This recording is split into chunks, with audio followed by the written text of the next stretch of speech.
I signed up for the hiking trip because I wanted to disappear. Not forever. Just for a weekend. No phone buzzing every 5 minutes. No coworkers asking if I was doing okay after my breakup. No pretending that I wasn't exhausted from smiling through conversations I didn't want to have. A 3-day guided hike through the Cascade Mountains sounded perfect. Fresh air. Silence. People who minded their own business. At least, that's what I expected.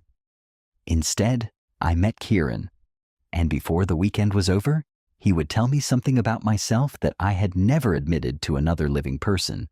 Not my parents, not my best friend, not even myself. The strange part? He was right. My name's Chase.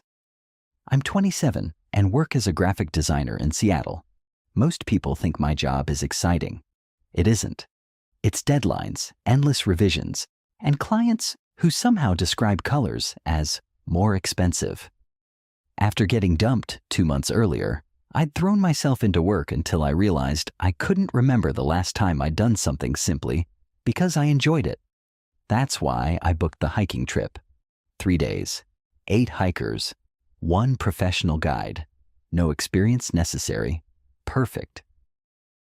When I arrived at the ranger station Friday morning, the parking lot was already filling with SUVs covered in camping stickers. People stood around drinking coffee and adjusting backpacks. Everyone looked like they'd climbed Everest at least twice. I immediately felt underdressed. First time? The voice came from behind me. I turned. A man about my age stood there carrying 2 trekking poles over one shoulder. Tall, maybe 6'2". Dark brown hair pushed back beneath a faded baseball cap. Light stubble. Forest green jacket with the company logo stitched across the chest. He looked athletic without trying too hard. The kind of person who spent enough time outside that the mountains felt like home. I nodded. Is it that obvious? He smiled. A little. Great.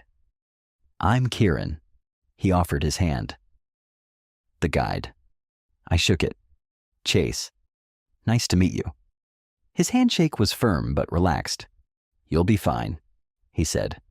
I've had people show up wearing flip-flops before. I laughed. Seriously? I wish I was joking. He grinned. We had to lend the guy boots. Something about the way he talked immediately put me at ease. He wasn't overly cheerful. He wasn't putting on the fake enthusiasm some guides use. He just seemed comfortable, like he genuinely enjoyed helping people. You've hiked much? He asked. Mostly easy trails? Any overnight trips? No. Good. I blinked. Good? Means you haven't developed bad habits yet. Before I could answer, another hiker called his name. Kieran, we ready? He looked over his shoulder. Coming. Then he looked back at me. Meet by the trail map in 10 minutes. There were 8 of us all together. A retired couple celebrating their anniversary. 3 college friends taking a weekend break. A quiet woman named Melissa, who barely spoke. Me and Kieran. After everyone introduced themselves, Kieran spread a map across the hood of a truck. Today's about 9 miles. A collective groan came from the group. He laughed. Don't worry, we're not racing. He pointed across the map. We'll stop at 2 overlooks and camp near an alpine lake. Someone asked about bears. Another asked about cell service. Kieran answered every question patiently. Then he looked around at all of us. One rule. He paused. If something feels wrong, he tapped his own chest. Tell me. Injuries? Someone asked. Injuries. He nodded. Also panic attacks, exhaustion, feeling overwhelmed. He shrugged. The mountains don't care about pride. I liked that answer. Maybe because I understood it better than I wanted to. The trail started gently. Tall evergreens surrounded us, filling the air with the smell of pine and damp earth. Sunlight filtered through the branches in long golden beams. For the first hour, everyone chatted. The college guys argued about football. The older couple kept stopping to take pictures. I mostly stayed quiet, not because I disliked anyone. Silence just felt nice. Around lunchtime, Kieran slowed his pace until we were walking beside each other. Doing okay? Yeah. You've barely said 10 words. I smiled awkwardly. I'm not much of a talker. So, I've noticed? His tone wasn't judgmental, just observant. We walked another minute before he asked, "City life wearing you out?" I glanced at him. "That obvious too?" He laughed. "You keep checking your pocket." "My phone?" "Exactly." I froze. "I left mine in the car." "I know. So why am I checking for it?" "You tell me." I looked away. I hadn't even realized I was doing it. Habit. Nothing more. Or maybe something else. "You watch people a lot," I said. "I have to." He stepped over a fallen log. Guiding isn't just knowing trails. It's noticing. People usually tell you they're struggling. He looked ahead. The trick is seeing it before they say anything. For some reason, that sentence stayed with me. We reached the first overlook just after noon. The entire valley stretched beneath us. Rivers twisted through endless forests. Snow-covered peaks rose in the distance. Everyone immediately started taking pictures. I walked closer to the edge. Not dangerously close, just enough to appreciate the view. "You always stand on the outside?" Kieran's voice came quietly beside me. I frowned. "What?" "When groups stop." He leaned against a rock. "You never stand in the middle." I looked around. He was right. Everyone else naturally gathered together. I'd drifted away without thinking. "You've done it every time today." I shrugged. "I like space." He studied me for a second. "Maybe." Something about the way he said it made me uneasy. "What?" "Nothing." "No, seriously." He smiled faintly. "I've just met a lot of people. And you're interesting. I don't think anyone's ever described me that way. They just haven't been paying attention." Before I could ask what he meant, someone called us over for a group photo. The moment disappeared, but I couldn't shake the feeling that Kieran had noticed something. Not something obvious. Something deeper. Something I wasn't ready to examine. And somehow, I had the strange feeling that this hike wasn't going to be the quiet escape I'd been looking for. It was going to change me instead. That first afternoon should have been easy. The weather was perfect. The trail was wide. Nobody was struggling. And yet, I couldn't stop thinking about what Kieran had said. "You always stand on the outside." It wasn't exactly a life-changing observation, but the more I replayed it in my head, the more I realized he wasn't wrong. At work, I always picked the chair closest to the door during meetings. At restaurants, I preferred the seat facing everyone else. Even at parties, which I already hated, I somehow ended up leaning against a wall instead of joining the middle of the conversation.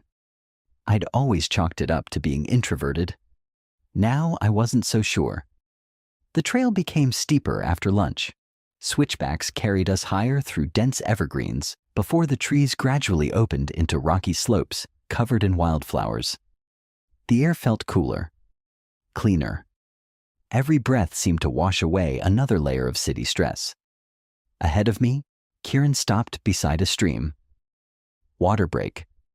Everyone dropped their packs with relieved groans. I crouched beside the creek, splashing cold water across my face. "Feeling better?" I looked up. Kieran stood nearby, filling his bottle. "Yeah." "You looked lost in thought." "I was." "Want to talk about it?"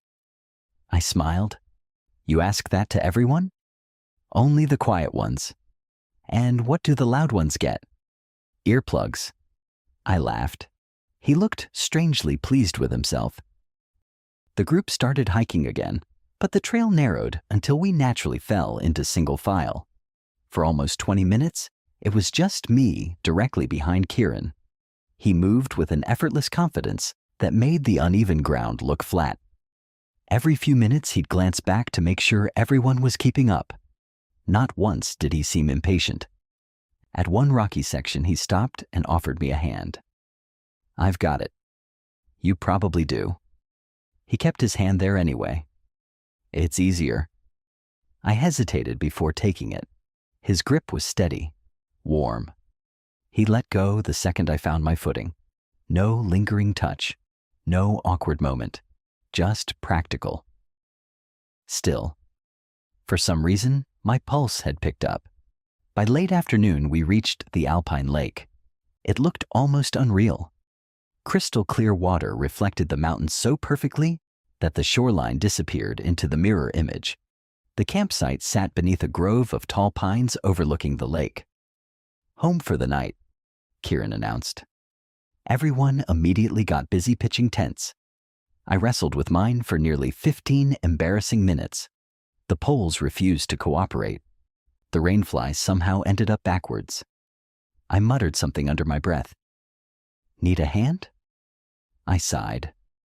I was hoping nobody noticed. Kieran crouched beside me. "I noticed about 8 minutes ago." "You waited 8 minutes?" "I wanted to see if you'd ask." "I almost did." "But you didn't." He adjusted one of the poles. "Why?" "I figured I'd eventually get it." "You would've." He smiled. "Probably in another hour." I laughed despite myself. Within 3 minutes, the tent stood perfectly. "I officially owe you." "You owe me nothing." He stood. "But tomorrow you're making the coffee." "Deal." Dinner was surprisingly fun. Everyone sat around a small campfire eating dehydrated meals that tasted much better than they looked. Stories started flowing naturally. The retired couple talked about hiking across Scotland. The college guys admitted they'd accidentally gotten lost earlier that summer. Melissa quietly shared photos of the national parks she'd visited alone. When someone asked me why I'd signed up for the trip, I froze for a second. I needed a break. "From work?" one of the college guys asked. "Mostly." Kieran glanced at me across the fire. He didn't say anything, but I had the distinct feeling he knew that wasn't the whole answer. After dinner, most of the group wandered down to the lake to watch the sunset. I stayed behind. Not because I didn't want company. I just liked the quiet. The fire crackled softly while the sky faded from orange to deep blue. "You disappeared." I looked up. Kieran carried 2 mugs of coffee. "I thought I was making coffee tomorrow." "You are?" He handed me one anyway. "This is a peace offering." "For what?" "I've been analyzing you all day." I blinked. "At least you're honest." He sat on a nearby log. "It's a bad habit." "You psychoanalyze everyone?" "No." He looked into his mug. "Mostly people who interest me." I wasn't sure what to say to that. The silence stretched comfortably between us. Finally I asked, "So, what exactly have you figured out?" He smiled into his coffee. "You really want to know?" I asked. "You don't like disappointing people." I frowned. "That's pretty generic." He nodded. "So, let me be specific." "You apologized 3 times today." "I did?" "You apologized when you asked someone to pass the trail mix." "You apologized after asking Melissa to move so you could grab your backpack." He counted on his fingers. "And you apologized to your tent?" I stared at him. "I did not apologize to my tent." "You absolutely did." I searched my memory. "Oh." He laughed. "I said sorry when I stepped on it." "You did." I groaned into my coffee. "This is embarrassing." "It isn't." He leaned back slightly. "I think you've spent a long time trying not to inconvenience anyone." His words landed harder than I expected. Because they were true, painfully true. The lake had gone almost completely still. Stars began appearing overhead one by one. You know what's funny? I said quietly. What? My ex used to tell me I apologized too much.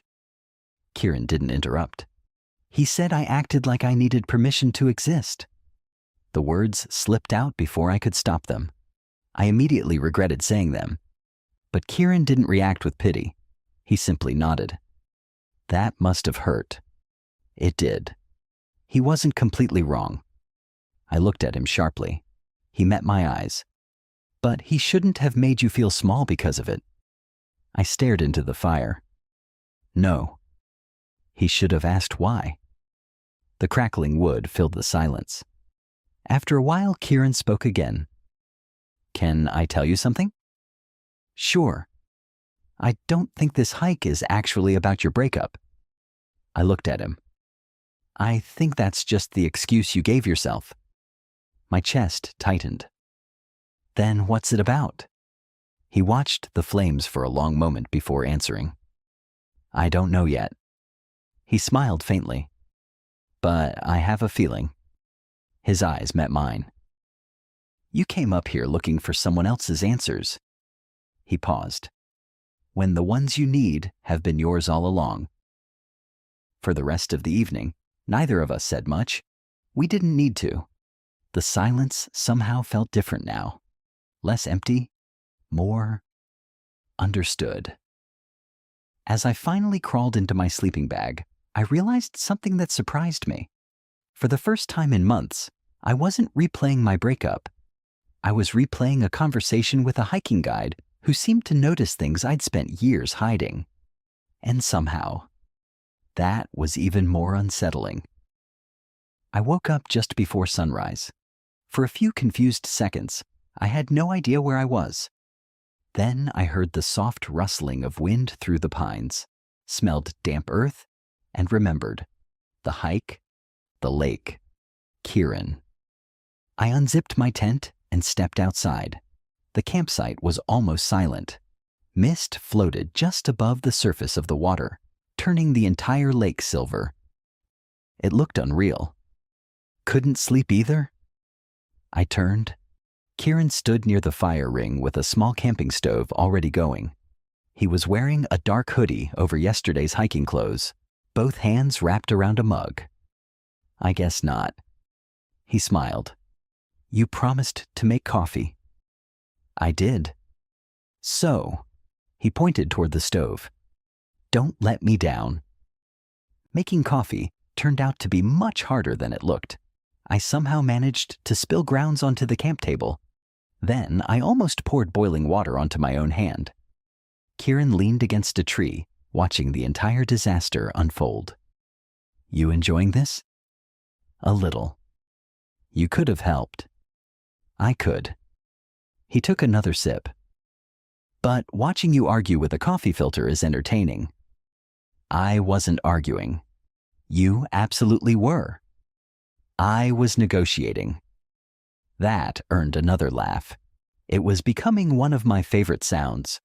The others gradually crawled out of their tents, and before long, everyone was eating breakfast. The second day's route would take us higher into the mountains before looping through a narrow ridgeline. According to Kieran, it had the best views of the entire trip. There is one thing, he said while everyone packed. The ridge gets narrow. He looked around the group. If heights make you nervous, tell me now. Nobody answered. I didn't either. The truth was, I wasn't afraid of heights. Not exactly. I just didn't love walking along cliffs. There was a difference. At least, that's what I told myself. An hour later, I realized I might have lied. The trail narrowed until there was barely enough room for one person. To our right, the mountain rose sharply. To our left, nothing. The slope disappeared hundreds of feet into a valley below. I felt my stomach tighten. Eyes on the trail. Kieran's voice floated back from a few yards ahead. Not the drop. Easy for him to say. He walked these mountains every week. I carefully placed one foot in front of the other. Don't look down. Don't I looked down. Immediately regretted it. The valley seemed impossibly far away. My breathing quickened. The path suddenly felt much smaller than it had a second earlier. Chase. I looked up. Kieran had stopped.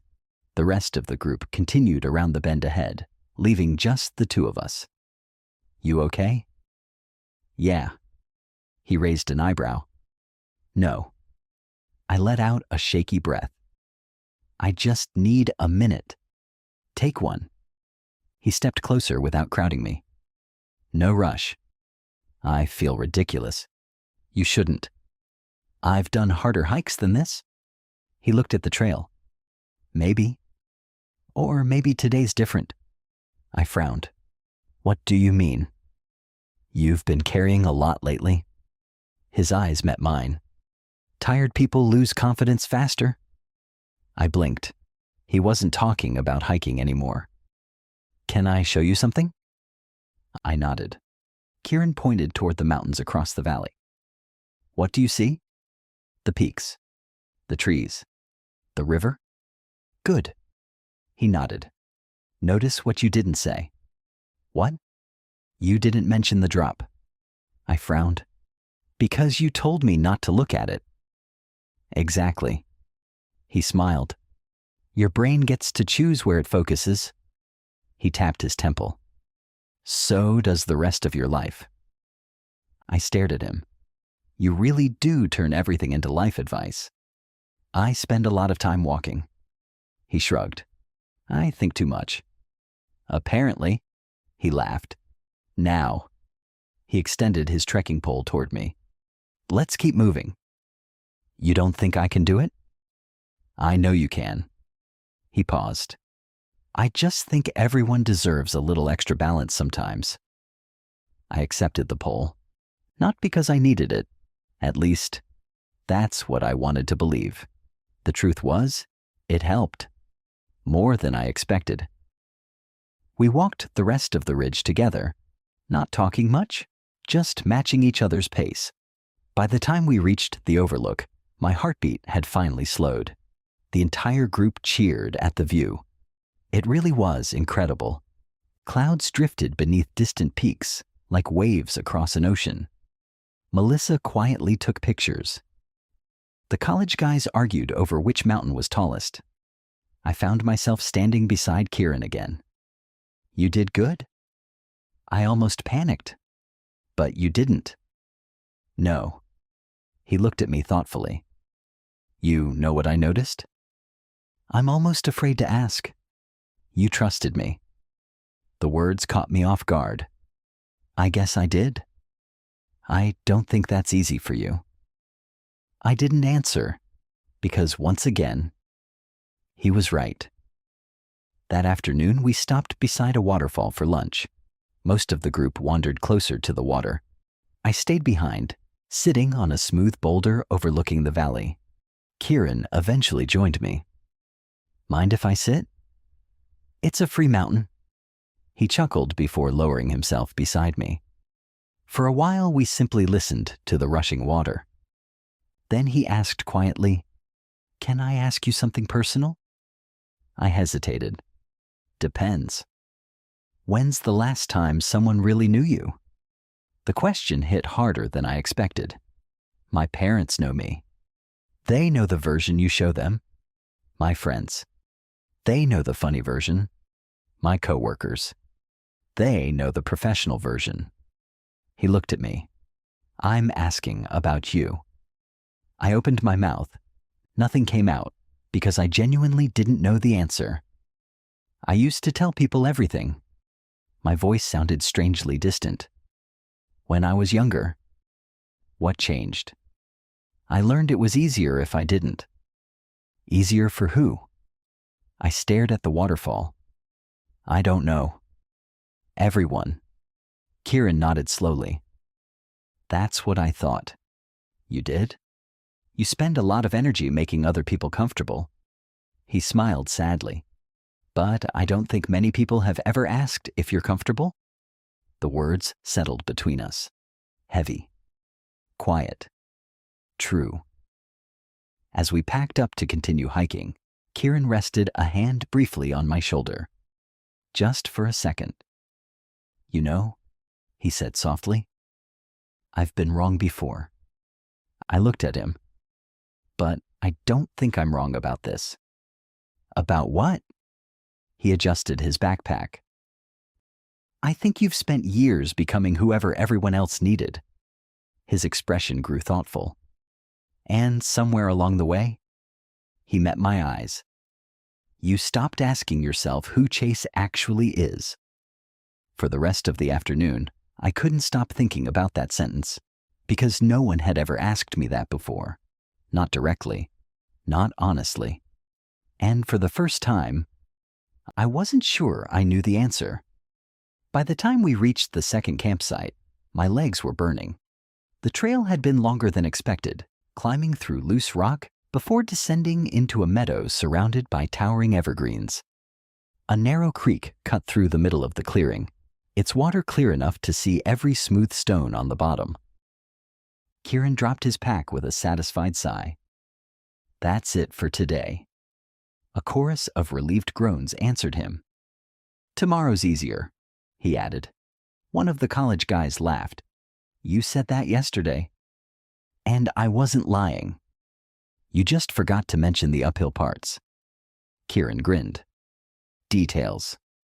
Everyone settled into a familiar routine. Tents went up faster this time. Dinner simmered on small camping stoves. Someone found a deck of cards. For the first time in months, I realized I hadn't thought about work all day, or my ex, or the apartment that had felt so unbearably empty before this trip. Instead, my mind kept circling back to one question. Who is Chase when nobody expects anything from him? It sounded simple. It wasn't. After dinner, Melissa wandered over while I rinsed my bowl in the creek. You and Kieran seem to get along. I nearly dropped the bowl. I guess? She smiled knowingly. He doesn't usually spend this much time talking to people. You've hiked with him before? 3 times. I blinked. 3? She nodded. I try to do one guided trip every year. And he's always like this. He cares. She skipped a stone across the water. But normally, he keeps a little more distance. What do you mean? He checks on everyone. She shrugged. He doesn't usually ask questions that make people rethink their lives. I laughed quietly. That's accurate. Melissa looked at me for a second. I think he sees something in you. Before I could ask what she meant, someone called her name. She smiled one last time before walking away, leaving me even more confused than before. The sky turned deep blue as darkness settled over the campsite. Most of the group gathered around the fire. Stories turned into jokes. Jokes turned into comfortable silence. Eventually, one by one, people drifted toward their tents. Within half an hour, only Kieran and I remained. The fire had burned down to glowing embers. Crickets filled the quiet. You've been thinking. Kieran didn't even look at me when he said it. Is it that obvious? You've stared into the same piece of firewood for 5 minutes. I smiled. Melissa told me you've guided her before. She comes every summer. So, I hesitated. Is this what you always do? What? Figure people out. He was quiet for a moment. No. Why not? Most people don't want to be figured out. And I do. He finally looked at me. I think part of you does. And the other part is terrified. I couldn't argue with that. You know. Kieran poked gently at the fire with a stick. I almost canceled this trip. I looked over in surprise. You did? My dad's been dealing with some health issues. His voice stayed calm, but softer than usual. I almost stayed home. Is he okay? He will be. Kieran nodded slowly. But it reminded me how easy it is to keep waiting. Waiting for what? The right time? He smiled faintly. I kept telling myself I'd take more chances later. When work slowed down. When life got easier. When everything felt stable. He shook his head. Later has a funny way of never showing up. The words lingered between us. I understood them better than I wanted to. What about you? He asked quietly. What are you waiting for? I opened my mouth, closed it again. I don't know. I think you do. I stared into the fading fire. I've spent so much time trying not to make mistakes, I admitted. That somewhere along the way, I stopped making choices. Kieran didn't interrupt. I searched for the right words. I've always been careful. Safe. I thought if I did everything right, nobody could get hurt. And did it work? I let out a humorless laugh. No. Kieran nodded once. My grandfather used to tell me something. What? The safest trail isn't always the one that takes you where you want to go. I smiled. That sounds like something a hiking guide's grandfather would say. It does. He laughed. But he wasn't talking about hiking. The fire had almost gone out completely. A cool breeze drifted through the trees. Without thinking, I rubbed my hands together. Kieran noticed. He stood. Come on. Where? There's something I want to show you. We walked away from camp with only headlamps lighting the narrow trail. After a few minutes, he switched his off. Turn yours off too. I won't be able to see. Exactly. I hesitated before clicking it off. Instantly, darkness surrounded us. For a second, I couldn't see anything. Then, slowly, tiny lights began appearing around us. Fireflies. Dozens of them. Maybe hundreds. They floated between the trees like tiny stars drifting through the forest. I stopped walking. Wow. Kieran smiled. Most groups never come out this late. I've never seen this many. They're easy to miss. He looked around at the glowing lights. Sometimes beautiful things only show up after you stop looking for them. I laughed softly. There it is. What? The life lesson? Guilty. We stood there for several quiet minutes. Neither of us seemed in a hurry to go back. Finally, I spoke. Can I ask you something? Anything. Earlier, I looked toward the fireflies. You said you thought I was looking for someone else's answers. I did. What if you're wrong? He considered that. Then we've spent 3 days hiking together. He smiled. And you still got to see a pretty decent view. I laughed. You really don't mind being wrong. I mind pretending I'm always right. He looked at me. Besides, I don't think I'm wrong this time. On the walk back to camp, neither of us said much. The silence felt different now. Comfortable. Easy. As we reached the tents, Kieran stopped beside his. Good night, Chase. Good night. I started toward my own tent before hearing him call my name. I turned. He looked thoughtful. There's one thing I still can't figure out. What's that? He smiled slightly. I know what you're hiding from. My heartbeat quickened. But I still don't know. His eyes met mine in the darkness. What you're hiding for. I stood there long after he disappeared into his tent, because for the first time in years, I realized I didn't have an answer. I barely slept. Not because the ground was uncomfortable, not because of the cold. Every time I closed my eyes, I kept hearing Kieran's question. What are you hiding for? Not from, for. There was a difference. One implied fear, the other implied purpose, and I couldn't stop wondering which one described me.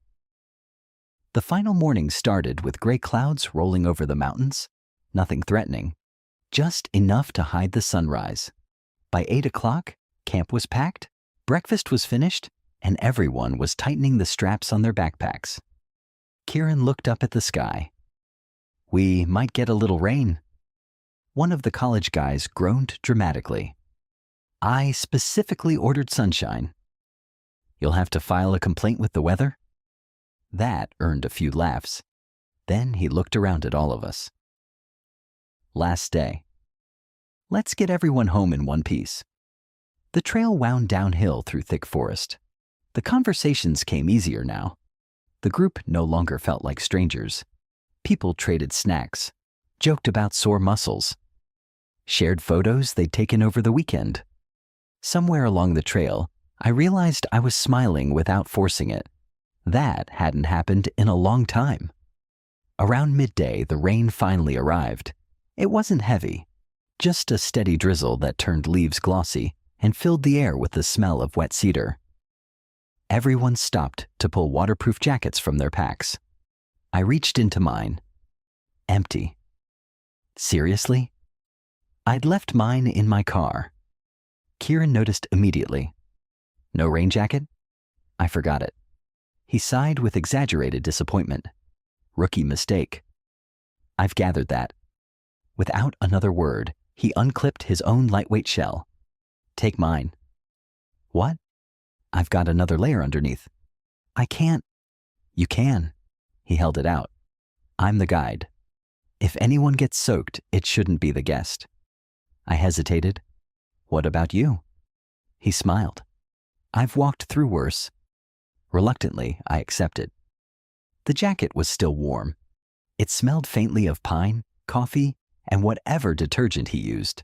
For reasons I couldn't explain, that tiny detail made my heart beat just a little faster. The rain lasted less than an hour. By the time the clouds cleared, steam rose from the forest floor in thin silver ribbons.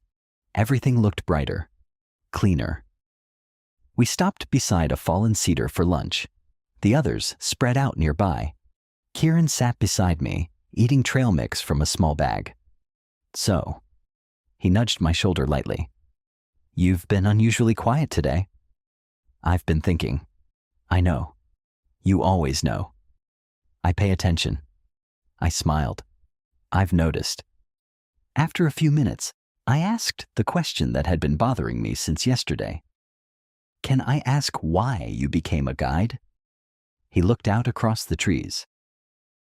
My mom used to bring me hiking. When I was a kid. He smiled at the memory. She always said the mountains had a way of telling the truth. I raised an eyebrow. That sounds mysterious. I thought so too. He laughed softly. But as I got older, I realized what she meant. Which was? When you're out here. He gestured toward the forest. There's nowhere to hide. No traffic. No deadlines. No distractions. No performance. He looked at me. People eventually become themselves. I thought about that for a while.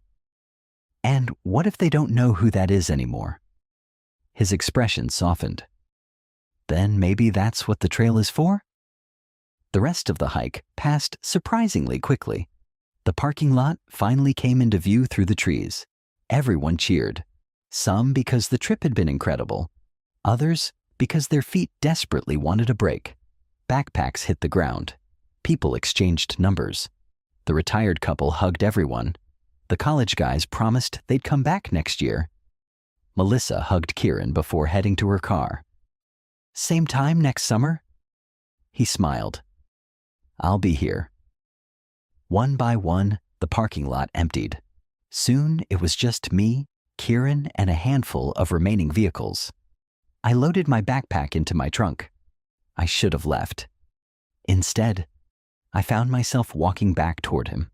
He was checking equipment beside the company truck. Hey. He looked up. Hey. For a second, neither of us spoke. Then I laughed awkwardly. I guess this is goodbye. For now. The words slipped out naturally. For now, not forever. He seemed to notice that too. I've been wanting to ask you something. He closed the truck door. Go ahead. When we first met? I folded my arms. You said you noticed things. I did. And by the second day, I smiled. You kept acting like you knew something about me. His expression became thoughtful. I did. My heartbeat picked up. What? He didn't answer immediately. Instead, he leaned casually against the truck. Can I tell you a story? I nodded. When I was 19, he began quietly. I spent almost 2 years pretending to be someone I thought everyone expected. I looked at him. I dated women. I laughed at jokes I hated. I avoided conversations that scared me. His eyes stayed on the mountains beyond the parking lot. I became very good at disappearing inside my own life. A strange feeling settled in my chest. Then he looked back at me. So when I met you, he smiled gently. I recognized something. I couldn't speak. He continued. You spent the entire weekend apologizing for taking up space. You watched everyone else before deciding where to stand. You answered every personal question carefully, as if every sentence had to be edited first. He paused. And every time someone mentioned relationships, my stomach tightened. You never once used a pronoun. The world seemed to go completely quiet, even the wind, even the birds. I noticed, he said softly. You always said, he gave a small example. My ex wanted this. My ex said that. My last relationship. Never. She. Never. Her. He held my gaze. You removed every clue. I felt my pulse pounding in my ears. I've guided hundreds of people, Kieran continued. And sometimes, he smiled sadly, you meet someone who's carrying the same weight you used to carry. I swallowed hard. I wasn't trying to hide it. I know. You were trying not to risk it. The sentence broke something open inside me, because he was right.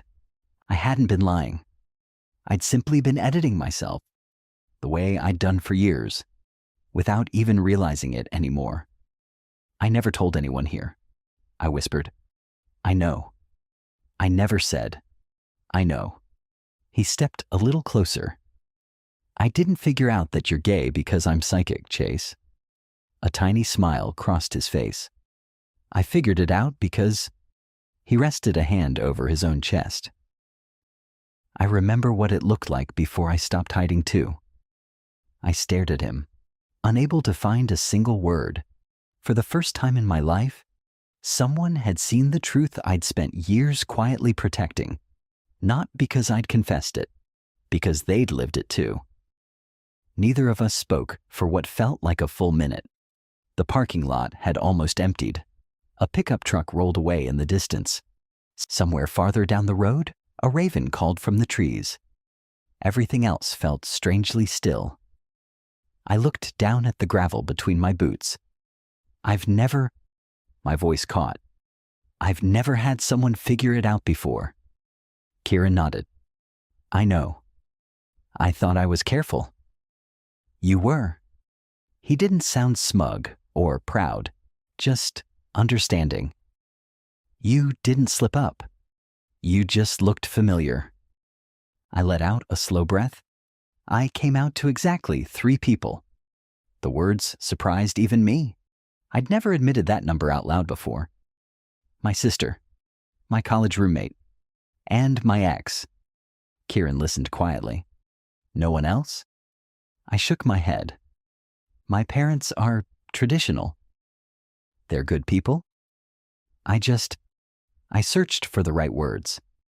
I kept waiting for the perfect time. He gave me a knowing smile. Later. I laughed weakly. Yeah.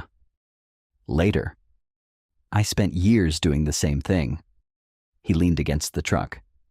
I kept telling myself I'd come out after college. Then after I found a stable job? Then after my dad retired? There was always another reason. He looked at the mountains behind us. The problem with fear, he smiled faintly, is that it's incredibly creative. I couldn't help laughing. That's painfully accurate. It always finds a new excuse. For the first time since we'd met, neither of us felt like guide and client. We were just two men standing beside a trailhead, talking honestly. Maybe for the first time in either of our weeks. I was 26, Kieran said quietly, when I finally told my parents. How did it go? He considered the question. Messier than I hoped, but better than I feared? He shrugged. They needed time. So did I. I kicked at a small stone. I don't even know why I'm so scared anymore. Kieran looked at me carefully. I think you do. I sighed. I don't want people looking at me differently. They might. I know. I don't want every conversation to suddenly become about it. It shouldn't. I don't want to lose people. His expression softened. That one. He nodded slowly. I understand. The silence stretched between us. Then Kieran asked something so quietly, I almost missed it. Can I tell you what I actually noticed first? I looked up. It wasn't the missing pronouns. It wasn't the careful answers. What was it? He smiled. You looked lonely. That hit harder than everything else he'd said, because it was true. Not the dramatic kind of loneliness, the quieter kind, the kind that settles in when nobody really knows you. I don't have a lot of people, I admitted. My sister lives across the country. My roommate moved out last year. My ex and I stopped. Well, you know. Kieran nodded. I do. I have friends, I continued. But sometimes, I laughed awkwardly, I feel like everyone knows different versions of me. And nobody knows the whole thing. I know that feeling, he answered immediately. So, well, it hurts. A breeze moved through the parking lot. The smell of pine drifted between us. I almost didn't say anything, Kieran admitted. What changed? You. I didn't do anything. You trusted me on the ridge. He smiled. Then you trusted me enough to tell me about your breakup. Then about your family. You kept choosing honesty. A little more each day. He shrugged. So I figured. He met my eyes. Maybe you deserved some honesty too? I looked away before asking the question that had been sitting in the back of my mind since yesterday. Were you... I hesitated. Were you ever trying to figure out if I liked you? Kieran blinked, then laughed. That's a very direct question. I know. It's terrifying. He rubbed the back of his neck. I'd be lying if I said the thought never crossed my mind. My stomach flipped. But, he continued quickly, you signed up for a guided hike. I was responsible for you, and everyone else. So, no, I wasn't trying to flirt with you. You weren't? I was trying to make sure you got home safely. He smiled. Those are different jobs. I laughed. I guess they are. He glanced at his watch. I should probably head back. Yeah. Paperwork. Cleaning gear. The glamorous side of guiding. I smiled. I won't keep you. He picked up one of the equipment bags, then paused. You know, he looked back at me. This doesn't have to be goodbye. It doesn't? He reached into his pocket, pulled out a small business card. The company logo sat across the top, his name underneath. Phone number, email. He held it out. I give these to everyone. I took it. Then he smiled. I'm telling you that because I don't want you wondering whether this is some weird exception. I laughed. Fair. But his smile became a little more nervous. If you ever want recommendations for other trails, he paused. Or coffee. I answer my phone. I turned the card over in my hand. Coffee. Not a hike. Not another guided trip. Coffee. I looked back up. Are you asking me out? He smiled in that calm, easy way I'd come to recognize over the past 3 days. I'm asking if you'd like to meet a guy who already knows you apologize to tense. I laughed so hard I had to cover my face. Oh no. I forgot about that. You'll never live it down. He grinned. I probably won't. I slipped the card into my wallet. Somewhere I knew I wouldn't lose it. I'd like that, I said. The coffee. His smile widened. So would I. For the first time all weekend, neither of us seemed in a hurry to leave. I sat in my car for almost 10 minutes after Kieran drove away. The engine wasn't even running. His business card rested on the passenger seat, just a small rectangle of cardstock. His name, his number, the hiking company's logo. Objectively, it wasn't a big deal, but to me, it felt like standing at the edge of another trail. One where I actually had to choose which direction to walk. The drive back to Seattle felt different than the drive out. 3 days earlier, I'd left the city hoping to escape my life for a weekend. Now I couldn't stop thinking about going back and actually living it. The irony wasn't lost on me. Monday morning arrived with its usual chaos. Emails, deadlines, meetings that could have been messages. Normally, I'd have slipped right back into autopilot. Instead, I caught myself smiling every time I reached for my coffee.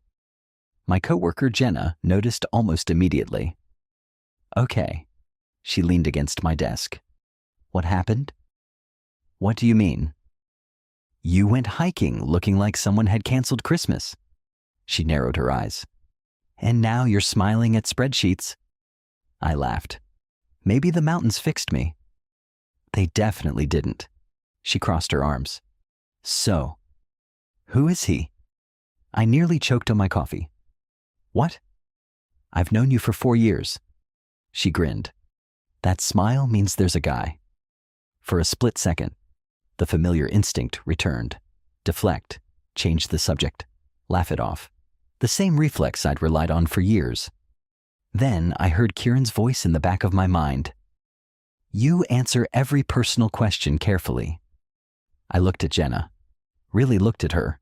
She'd covered for me when I was sick, helped me through impossible deadlines, bought me lunch after my breakup without asking questions. She was my friend, a real one. The word stuck in my throat. She tilted her head. Chase? I took a slow breath. I met someone. Her smile widened. I knew it. She pulled up a chair. Tell me everything. I smiled nervously. There's one thing first. I had imagined this moment 1,000 different ways. Some dramatic speech, some perfect sentence. Instead, it came out quietly. The person I met, I swallowed, is a man. The room went completely silent. Jenna blinked once, then twice. Finally, she smiled. Okay, that was it. Just, okay. You? I frowned. That's all? What were you expecting? I don't know. Questions. Shock. She looked genuinely confused. Why would I be shocked? I never told anyone at work. She reached across the desk and lightly squeezed my hand. You just did. My eyes stung unexpectedly. She noticed. Oh, Chase. You've really been carrying this by yourself. I nodded. For a second, neither of us spoke. Then she smiled. So? The cute hiking guide. I laughed through watery eyes. How did you know he was a guide? You literally said you met someone while hiking? Fair point. That evening, I stood outside my apartment building holding my phone. Kieran's business card sat in my wallet. I'd taken it out, put it back, taken it out again. 3 separate times. This is ridiculous, I muttered to myself. A woman walking her dog gave me a strange look. I smiled awkwardly. Definitely talking to myself now. Great. Finally, I opened my messages. Chase. Hey, it's Chase. I stared at the screen. Too short? Too boring? Too obvious? Before I could overthink it any further, I hit send, immediately panicked. Then, less than a minute later, my phone buzzed. Kieran, I was wondering how long you'd make me wait. I couldn't help smiling. Chase, you expected me to text? 3 dots appeared almost instantly. Kieran, I hoped. We ended up texting for almost 2 hours. Not flirting. Not really, just talking about work, favorite hiking trails, terrible movies, the coffee he'd accidentally spilled all over himself that afternoon while cleaning equipment. The conversation felt easy, natural, like we'd picked up exactly where the hike had ended. Around 10 that night, another message appeared. Kieran, coffee this Saturday? I smiled at the screen. Chase, I'd like that. Saturday arrived much faster than expected. The cafe sat on the edge of a small park overlooking the water. I got there 15 minutes early, mostly because I was nervous, mostly because I always arrived early. At exactly 10 o'clock, Kieran walked up. Jeans, dark green sweater, no hiking gear, no backpack, just Kieran. He smiled the second he saw me. You still get places early. I do, I figured. He held up 2 coffees. I guessed your order? You guessed? Medium latte. 1 sugar. I blinked. How? You drank 3 exactly like that on the hike. I laughed.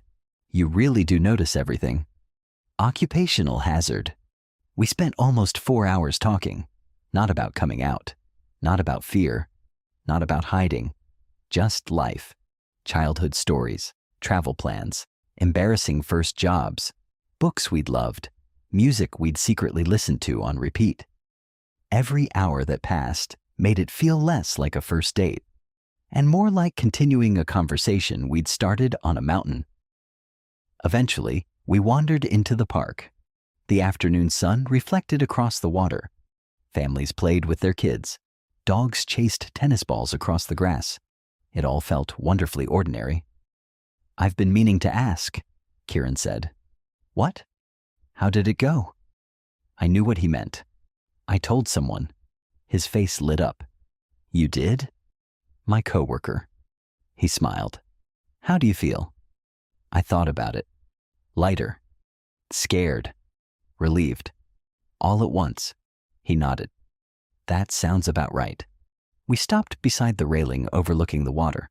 The breeze carried the smell of salt and cedar. I never meant to change your life, Kieran said quietly. I looked at him. You didn't. He frowned slightly.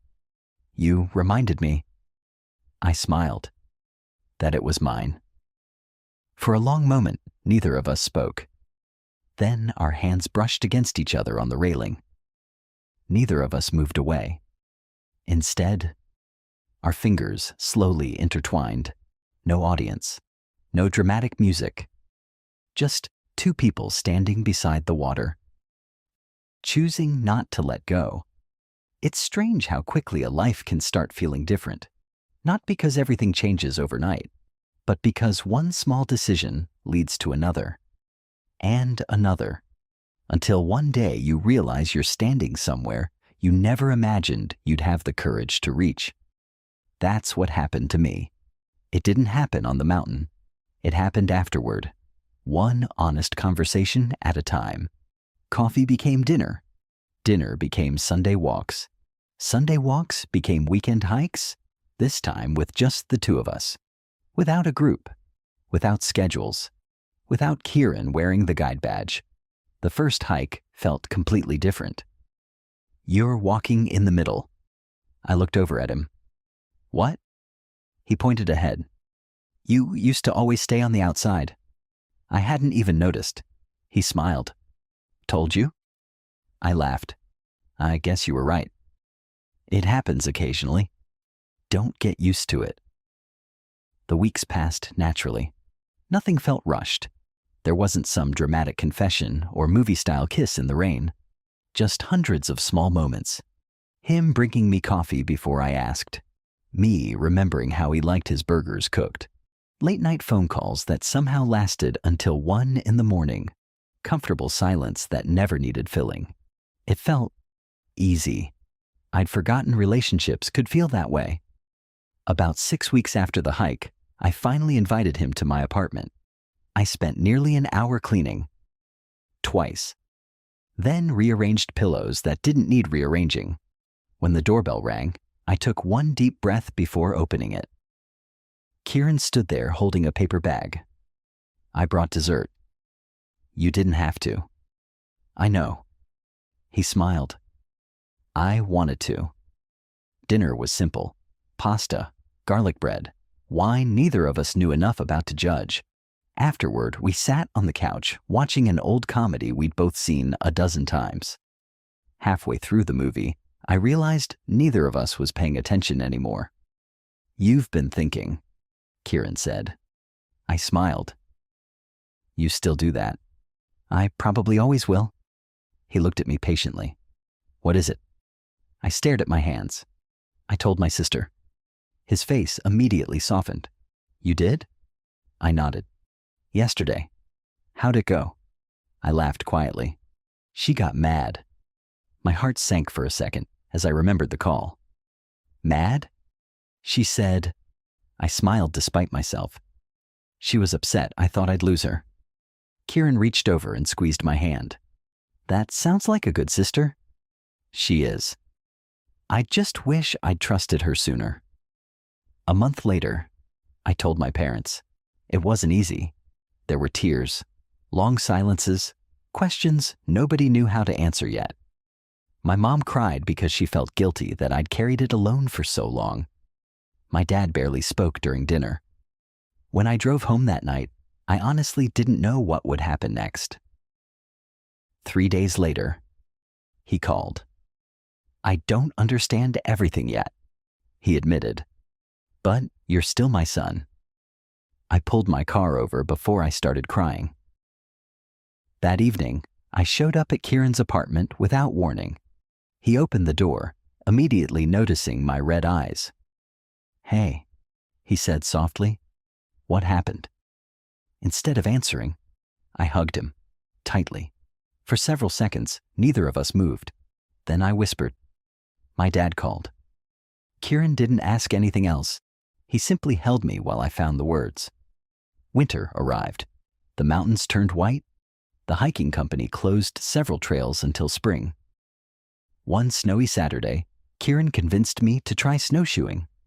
Halfway through, I slipped spectacularly, landing flat on my back. He laughed so hard he nearly fell over too. Don't, I warned from the snow. I am absolutely going to laugh. You are a terrible boyfriend. He froze dramatically. I blinked. He blinked. Neither of us had ever actually used the word before. Boyfriend. It had just come out. Finally, he smiled. I was wondering when we'd say it. I couldn't stop smiling either. So was I. Spring returned almost exactly 1 year after the hike where we'd met. The company hosted another beginner weekend. Kieran invited me to stop by the trailhead afterward. When the last hikers left, we stood beside the same parking lot where everything had begun. Recognize it? He asked. I do. You looked terrified that first day. I was. You apologized to a tent. I groaned. I'll never escape that, will I? Absolutely not. He laughed. Then his expression softened. You know. He looked around the mountains. I was wrong about one thing. What? I told you I knew what you were hiding. You did. He shook his head. No. I only knew what I used to hide. He stepped closer. The rest, he smiled. I got to learn because you trusted me enough to show me. We walked toward the overlook where we'd stopped during that first afternoon. The valley stretched endlessly below us. Clouds drifted between distant peaks. I stood over there. I pointed toward the edge. The first day. You did. You asked why I always stayed on the outside. I remember. I smiled. I finally figured it out. He looked at me. I thought if I stayed on the edge, I said quietly, I could leave before anyone rejected the real me. The words hung in the cool mountain air. Kieran reached for my hand. You don't have to stand there anymore. I looked down. Without thinking, I'd walked to the middle of the overlook. Somehow I hadn't even noticed. I laughed softly. I guess I don't. Later that afternoon, as we hiked back toward the trailhead, I realized something that made me stop walking. What? Kieran asked. I looked back at the mountains. When we first met? You told me you thought I'd come here looking for someone else's answers. I remember. I smiled. You were wrong. He raised an eyebrow. I was? I didn't find your answers. I intertwined my fingers with his. I finally found the courage to trust my own. He smiled in that quiet, familiar way that had changed my life a year earlier. I like that answer. So do I. We continued down the trail together, not because either of us needed someone to lead the way anymore, but because some journeys are simply better when you choose to walk them side by side.